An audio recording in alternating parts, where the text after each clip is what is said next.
Io mi sono espresso chiaramente a proposito di questo problema che si chiuderà nei prossimi giorni.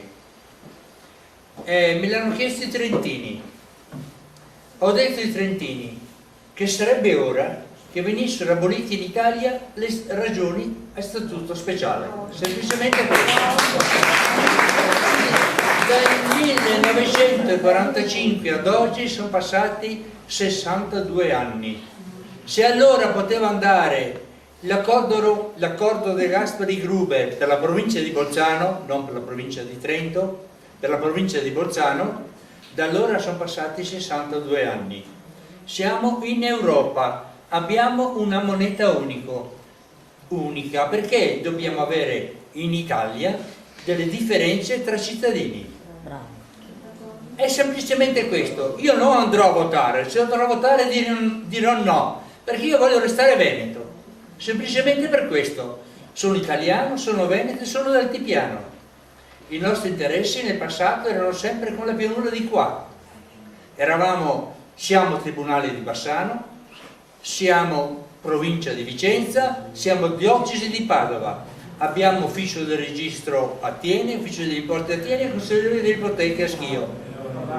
Abbiamo l'archivio notarile a Vicenza. La storia da 1000 anni ci dice questo, e perciò a quelli che vogliono il referendum lottiamo perché vengono abolite le regioni a statuto speciale. È molto più semplice che fare tante regioni a statuto speciale, perché dopo i veneti ci saranno anche altri.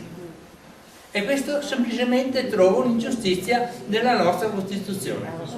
Aboliamo nella Costituzione le regioni a statuto speciale e il problema viene risolto. Siamo tutti italiani dentro i confini e siamo tutti europei.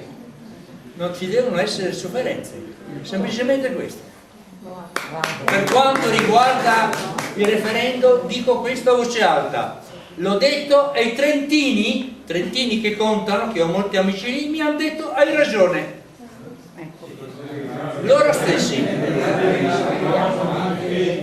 Voi? No, io a questo porto il mio pensiero, ognuno porta il suo. Per fortuna siamo in uno Stato democratico. Semplicemente questo. Volete fare il referendum? Fatelo. Lo approverà lo statuto? Approverà lo statuto del Trentino, lo approverà, il Parlamento, lo approverà la Costituzione, lo approverà, mi adatterò. Ma io resterò cittadino d'Europa che vive in altipiano, semplicemente questo.